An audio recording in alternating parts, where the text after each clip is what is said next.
Hello बच्चों, आपका स्वागत है डॉक्टर कलाम स्टडी पॉइंट में। आज हम क्लास 9th की मैथ चैप्टर 6 पढ़ेंगे। इसमें बच्चों हमने एक्सरसाइज 6.1 पढ़ी है। इसके बाद हम एक्सरसाइज 6.2 की तरफ जाएंगे। इससे पहले एक्सरसाइज 6.2 की तरफ जाने से पहले हमें उसके कुछ रूल पता होने चाहिए कि उसमें हमें कौन कौन से रूल अप्लाई करने हैं, तो वो हम आज समझेंगे यहाँ पर।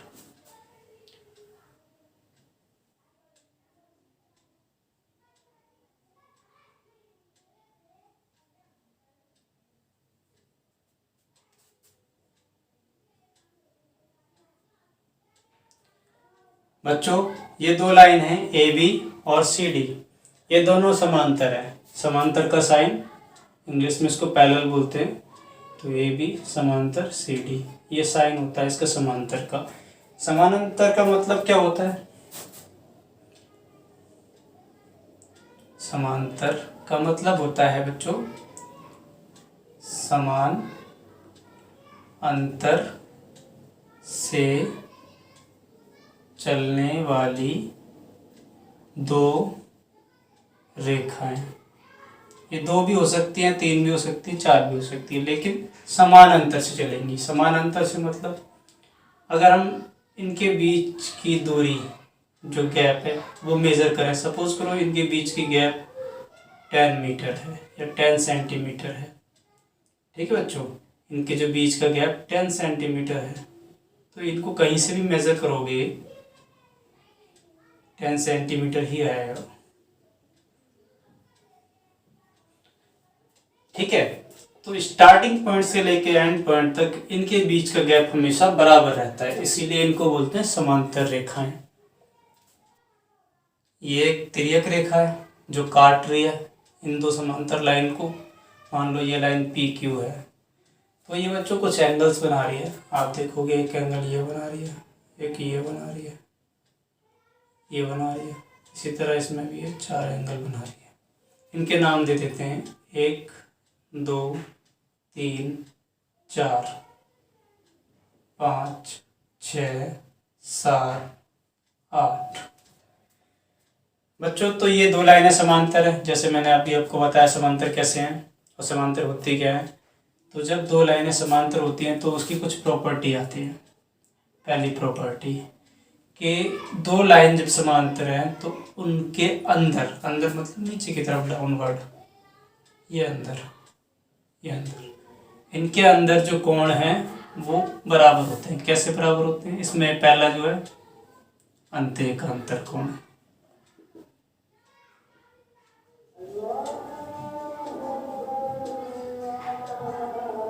अंत्य एकांतर कोण। तो इन दो लाइन के अंदर जो तीसरी लाइन काट जा रही है, इसके दोनों साइड जो एंगल बनेंगे वो अंत्य एकांतर होंगे। जैसे एंगल 4 और एंगल 5, एंगल 3 और एंगल 8, तो ये बराबर होते हैं बच्चों। तो एंगल 4 इक्वल होगा एंगल 5 के। इसी तरह एंगल 3 इक्वल होगा एंगल 8 की। ठीक है। दूसरा होता है बाह्य एकांतर कोण। बाहर की तरफ एकांतर कोण का बनना। अब इस लाइन के बाहर की तरफ, इधर बाहर जो एकांतर कोण बन रहे हैं वो बराबर होंगे। तो आप देखोगे एक, ये लाइन है 1 6 2 7, तो 1 किसके इक्वल, 6 के इक्वल, और एंगल 2 एंगल 7 के इक्वल। ये बाह्य एकांतर कोण है। और इसमें तीसरा है शीर्षाभिमुख कोण।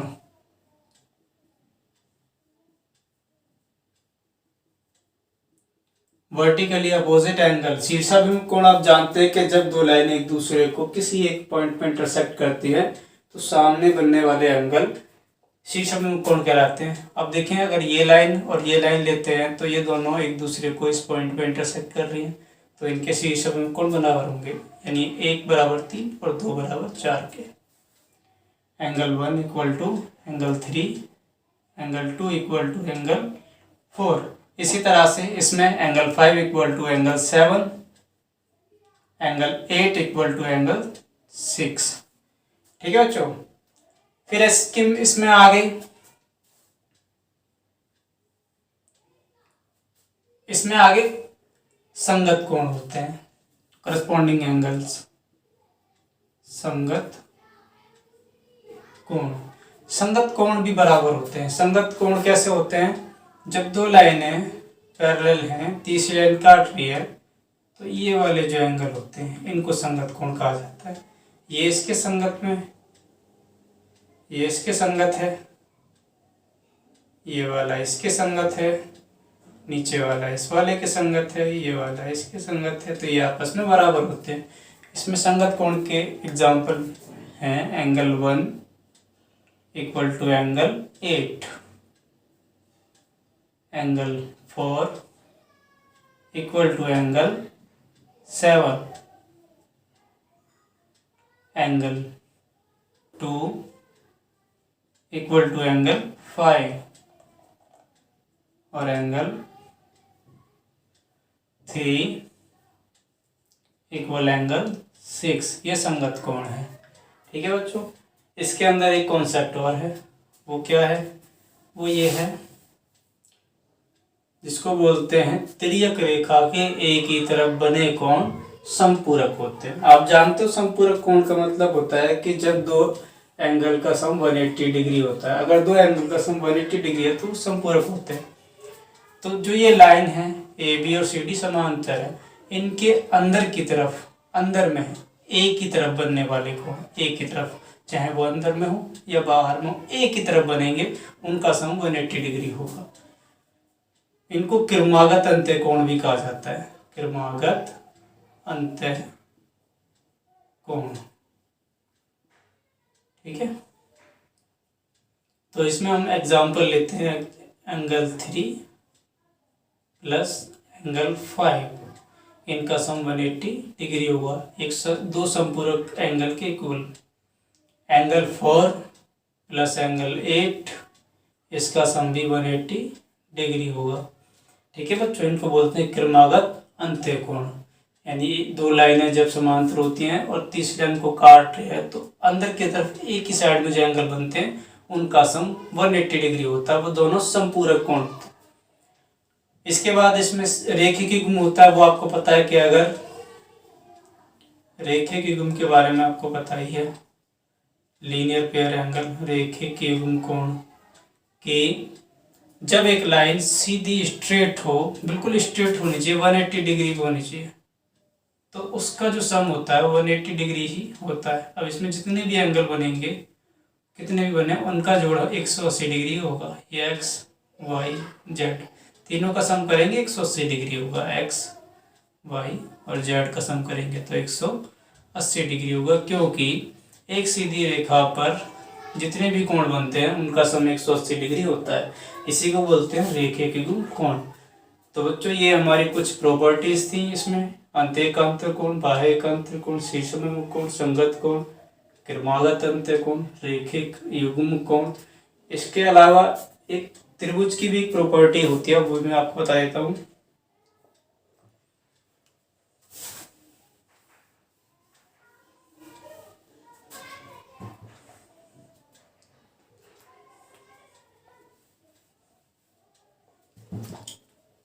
बच्चों, जैसे कि मान लो एक ये त्रिभुज दे रखा है, हमें ट्रायंगल दिया हुआ है, तो किसी भी ट्रायंगल की अगर कोई भी लाइन एक्सटेंड की जाए, बढ़ाई जाए, तो उस पे जो एंगल बनेगा वो एंगल के सामने वाली लाइन पे बनने वाले दो एंगलों के सम के बराबर होगा। जैसे मान लो कि ये P है, ये Q है और ये R है। मैं अगर इसको बढ़ा देता हूँ, मैंने ये बढ़ा दी, मान लो ये T तक बढ़ गई, तो एक एंगल ये बन रहा है। ठीक है, इसका नाम मैं कहता हूँ ये X है। तो इस X के सामने इस त्रिभुज में कौन सी लाइन आ रही है? इसके सामने ये लाइन है। इसमें मान लो एंगल Y और Z बन रहे हैं। ठीक है, तो इसके सामने जो लाइन है, इस पे जो एंगल बन रहे हैं, उनका सम इस एंगल के इक्वल होगा। यानी X बराबर होगा Y प्लस Z के। इसको बोलते हैं बाह्य कोण युग्म, बाह्य कोण। यानी किसी त्रिभुज के बाहर का जो एंगल होता है वो अंदर के सामने वाली लाइन पे बने दो कोणों के सम के बराबर होता है। ठीक है, अगर हम इसको आगे बढ़ा देते हैं। ये मान लो एंगल आपका पी बन रहा है, तो इसके सामने जो लाइन है ये वाली, इस पे ये मान लो डब्लू बन रहा है। इस पे जो एंगल बन रहे हैं जेड प्लस जेड और डब्लू, तो किसके इक्वल होंगे, पी के। यानी पी जो है हमारा किसके इक्वल होगा, जेड प्लस डब्लू के। इसी तरह से हम इसको भी आगे बढ़ा सकते हैं। ठीक है, तो यहाँ एक एंगल बनेगा, वो इन दोनों के सम के इक्वल होगा। यहाँ बढ़ाएंगे, एक एंगल इधर बनेगा, वो इन दोनों के सम के इक्वल होगा। ठीक है, कैसे भी इसको बढ़ाएंगे तो उसी तरह से ये इक्वल होता है। तो बच्चों ये आपकी कुछ प्रॉपर्टीज थी एंगल्स की, जो हम यूज करेंगे एक्सरसाइज 6.2 के अंदर। एक्सरसाइज 6.2। तो ये क्वेश्चन नंबर फर्स्ट है आपके सामने। इसमें दिया है कि ये एंगल 50 और ये 130 है, ये वाई है। हमें शो करना है कि ए बी पैरेलल है सी डी के। ठीक है बच्चों,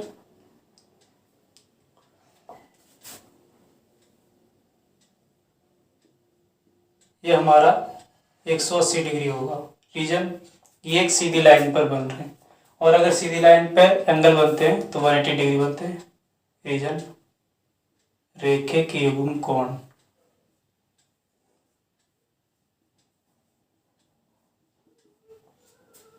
यहाँ से हम x की वैल्यू निकालेंगे, x equal to 180 degree minus 50 degree 130 degree. ठीक है बच्चों,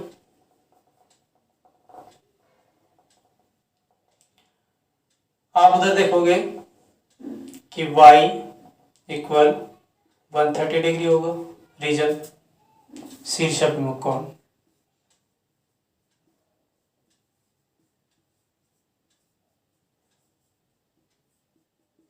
दो लाइनें एक दूसरे को इंटरसेक्ट कर रही हैं इस पॉइंट पर, तो जो सामने वाले एंगल बनते हैं उनको शीर्षाभिमुख कोण कहते हैं। y हमारा 130, x भी 130। तो आप देखेंगे कि जब ये लाइन ए बी और सी डी को काट रही है तो ये और ये एंगल बराबर है, ये एंगल बराबर है। इसका मतलब ये क्या है, एकांतर कोण है। x equal Y 130 degree reason, क्यों भाई बराबर है, तो ये है अंतर एकांतर कोण।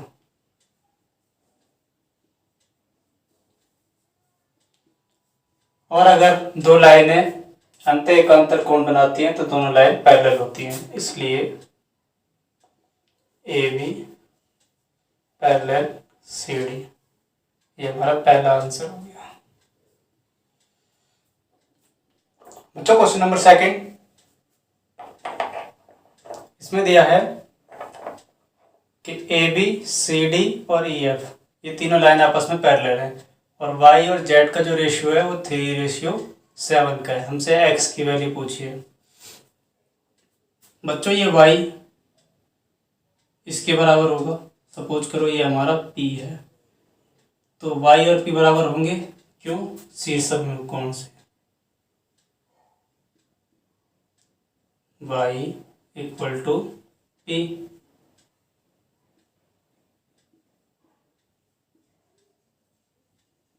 शीर्षाभिमुख कोण। ठीक है बच्चों, हमें यहाँ पर वाई जेड का रेशियो दे रखा है। हमने माना y हमारा 3x और z हमारा 7x। तो आप देखेंगे अगर हम y और z को ऐड करते हैं, ठीक है, y और z को ऐड करेंगे तो हमारा 3x प्लस 7x ऐसे आएगा। y किसके बराबर है, p के बराबर है, plus z equal to 10x। बच्चों p और z क्या बना रहे हैं, अंदर की तरफ है अंतर। ये क्या ये कौन से कोण है बच्चों, तिर्यक रेखा के एक ही तरफ बने कोण। और तिर्यक रेखा के अगर एक की तरफ जो एंगल बनते हैं उनका सम 180 डिग्री होता है। तो इन दोनों को जब ऐड करेंगे तो इनका सम 180 डिग्री होगा, क्योंकि ये दोनों लाइनें पैरेलल हैं, सी डी और ये पैरेलल हैं, तो ये दोनों एंगल पी और जेड 180 डिग्री हो गई। ठीक है, P plus Z equal to 180 degree. Reason तिर्यक रेखा के एक ही तरफ बने कोण संपूरक होते हैं। इसको लेते हैं इक्वेशन फर्स्ट और इसके इक्वेशन सेकंड। समीकरण 1 एवं 2 से हम देखेंगे कि p प्लस जेड इधर भी है तो ये इसके इक्वल होगा, यानी tan x इक्वल टू 180। तो x की वैल्यू हमारी यहाँ से निकलेगी 180 अपॉन tan 0 से 0 कट गया 18। ठीक है, ये x की वैल्यू 18 है। हमसे वो पूछी है, क्या पूछा है, x का मान पूछा है।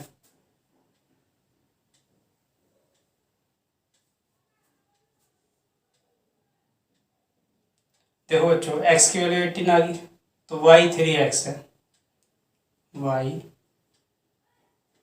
3x है। ठीक है, और z 7x है। तो z की वैल्यू क्या आएगी, 7 इंटू एक्स की वैल्यू कितनी है 18, 18 सत्ते 126, 126 डिग्री ये आ गया हमारा z। और देखोगे अगर आप ए बी और सी डी दो लाइनों को देखो, ए बी और ई एफ दो लाइनों को देखो तो ए बी और ई एफ दोनों आपस में पैरेलल है। अगर पैरेलल है तो ये वाला एंगल इस वाले एंगल के बराबर होगा, एकांतर कोण। तो x बराबर z, एकांतर कोण। इसलिए x की वैल्यू भी 126 डिग्री होगी। ये हमारा आंसर है। ठीक है बच्चों क्वेश्चन नंबर 3, इसमें एक फिगर दिया है जिसमें कहता है कि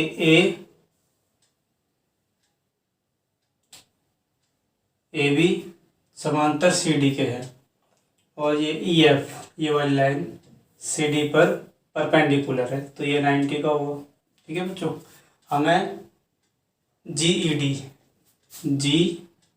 डी ये दिया है पूरा 126 डिग्री।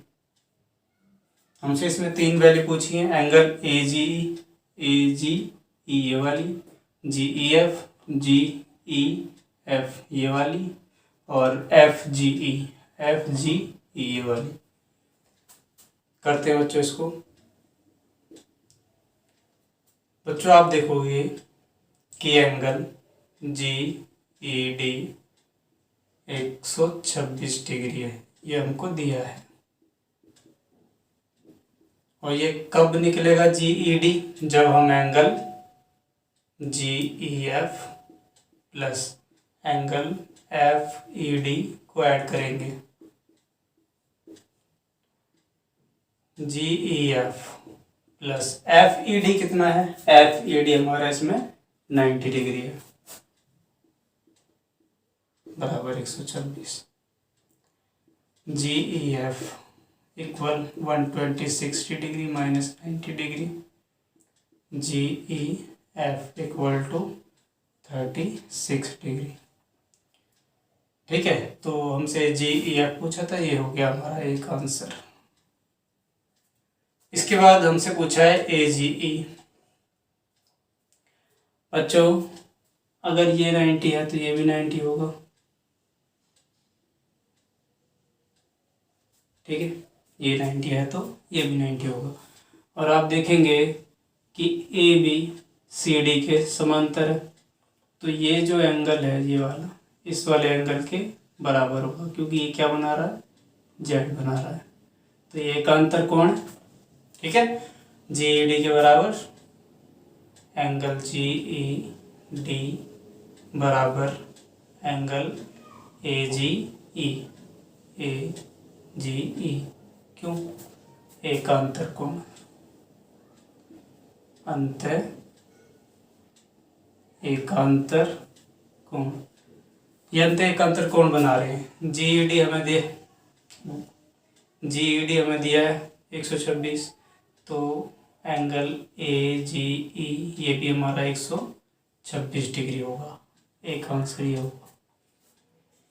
बच्चों अगर ये 126 है, ये 90 है, तो ये भी क्या होगा, 90 ही होगा। और हम ये निकाल ही चुके हैं, GEF या निकाल चुके हैं 36 डिग्री। अब इसको आप ट्रायंगल के फॉर्मूले से भी निकाल सकते हो, तीनों का सम 180 होता है, या फिर इसके फॉर्मूले से निकाल सकते हो कि रेखीय कोण। हम रेखीय कोण से निकालते हैं angle AGE plus angle FGE। इनको अगर ऐड करेंगे तो 180 डिग्री आएगा। रीजन क्या है, रेखीय कोण एक ही लाइन पे बन रहे हैं, इसलिए 180 डिग्री के हैं।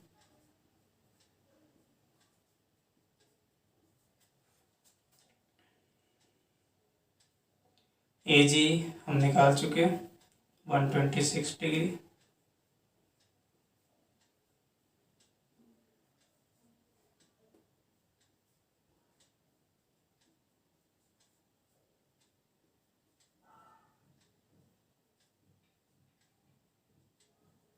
घटाएंगे, 10 में से 6 गए 4, यहाँ बचे 7, 7 में से 2 गए 5, तो ये आ गया 54 डिग्री। एक आंसर ये हो गया हमारा। तो एक ये आंसर, एक ये आंसर और एक ये आंसर, ये 3 हमारे आंसर है। बच्चों क्वेश्चन नंबर 4, जिसमें दिया है कि PQ समांतर ST के है और PQR angle 110 degree, angle TSR 130 degree. हमसे पूछा है एंगल QRS बताइए। तो बच्चों अगर हम यहाँ पर एक कंस्ट्रक्शन करें, रचना करें कि PQ के पैरेलल एक लाइन खींचते हैं,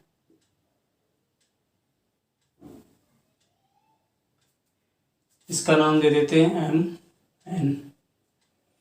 ठीक है बच्चों, तो हमने इसमें एक रचना करनी है। PQ समांतर ST दिया है के समांतर एक रेखा MN खींची जो बिंदु R से होकर जाती है। बच्चों अब आप देखोगे कि इस एंगल का और इस एंगल का जो सम है वो 180 डिग्री होता है। क्योंकि PQ पैरेलल MN है, तो एंगल PQR प्लस में angle MRQ equal to 180 degree. Reason है इसका PQ पैरेलल MN, इसलिए क्रमागत अंतःकोण संपूरक होते हैं।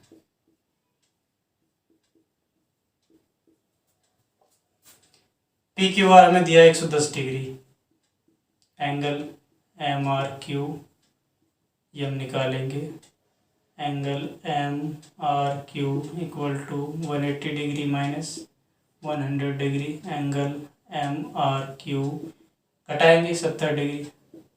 ठीक है बच्चों, इसी तरह से दूसरे वाले मिलेंगे, एंगल TSR, इसके साथ अगर एंगल NRS को ऐड करें तो 180 डिग्री होगा।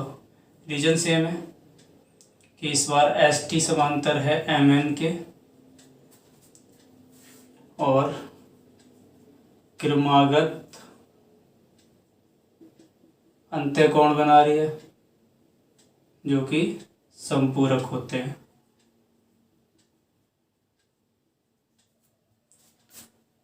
ये हमें दिया 130 डिग्री प्लस में angle NRS equal to 180 degree. Angle NRS की वैल्यू हम यहाँ से निकालेंगे, माइनस करेंगे इसको 130 डिग्री को, एंगल NRS ये हमारा 50 डिग्री आएगा। ठीक है बच्चों, अब आप देखोगे कि angle MRQ plus angle QRS plus angle NRS तीनों को जोड़ेंगे तो हमारा 180 डिग्री आएगा। क्यों? क्योंकि ये तीनों ही एंगल एक सीधी लाइन एम पर बन रहे हैं, जिसको हम बोलते हैं रेखिक युग्म कोण, linear pair angle. M R Q कितना हमारा 70 डिग्री। क्यू आर एस हमें फाइंड आउट करना है और ये हमारा 50 डिग्री बराबर 180 डिग्री। इन दोनों को ऐड करेंगे 120। Angle Q R S plus में इन दोनों को ऐड किया तो 120 degree equal to 180 degree. Angle Q R S equal to 180 degree minus 120 degree, घटाएंगे 60 डिग्री। ये हमारा आंसर हो गया।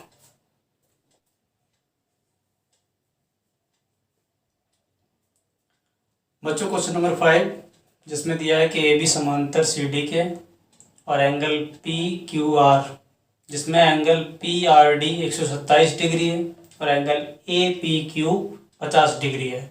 हमसे एक्स और वाई का मान पूछा है।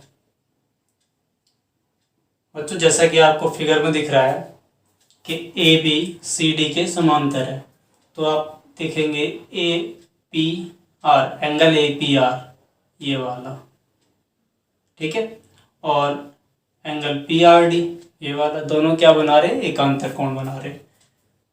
Angle A P R equal angle P R D. Reason होगा क्योंकि ए बी समांतर सी डी है, इसलिए ये अंतः एकांतर कोण है। ए पी आर, जिसमें कि हमारे दो एंगल है, एक एंगल ए पी क्यू और एक वाई। इसका जो दे रखा है पी आर डी की वैल्यू 127 डिग्री है। वाई ये हमारी ए पी क्यू की वैल्यू दे रखी है 50 डिग्री, तो 50 डिग्री प्लस में Y equal to 127 degree. Y की वैल्यू निकालेंगे 127 डिग्री माइनस 50 डिग्री, घटाएंगे 7, 12 में से 5 गए 7, 77 डिग्री, यानी वाई हमारा 77 डिग्री आ गया, 77 डिग्री। हमसे पूछा है एक्स बताइए, तो आप देखोगे त्रिभुज पी क्यू आर में देखेंगे तो ये जो एंगल है एक्स और वाई इसके सामने वाली लाइन पर बन रहे हैं। एंगल पी आर डी के जो सामने लाइन है पी क्यू, इस पे दो एंगल बन रहे हैं एक्स और वाई, तो एक्स और वाई का सम 127 के बराबर होगा। रीजन बाह्य कोण युग्म होगा, तो X plus Y equal to angle P R D. Reason बाह्य कोण युग्म, यानी किसी त्रिभुज की अगर एक लाइन को बढ़ा दिया जाए तो बाहर जो एंगल बनता है वो सामने वाली लाइन पर बनने वाले दो एंगलों के सम के बराबर होता है। जैसे हम इसमें देख रहे हैं एंगल त्रिभुज हमारा पी क्यू आर है, जिसमें हमने क्यू आर को थोड़ा एक्सटेंड किया जो डी तक जाएगा। ये एंगल हमारा 127 डिग्री है, ये हमारा एक्स दिया है, ये हमारा वाई दिया है। इसके सामने जो ये लाइन है, इस लाइन पे जो भी दो एंगल बन रहे हैं उनका सम इसके इक्वल होगा। ठीक है बच्चों, एक्स प्लस वाई की वैल्यू हमने निकाली है 77 डिग्री है। पी आर डी हमारा 127 है, एक्स की वैल्यू निकालते हैं यहाँ से 127 माइनस 77 डिग्री 0, 5, 50 डिग्री, तो एक्स हमारा 50 डिग्री आ गया। बच्चों अगर आपको ये वीडियो पसंद आया हो और मेरा पढ़ाना अगर आपको अच्छा लगा हो तो प्लीज़ इस चैनल को सब्सक्राइब कीजिए और इस लाइक और शेयर करना ना भूलें। Thank you.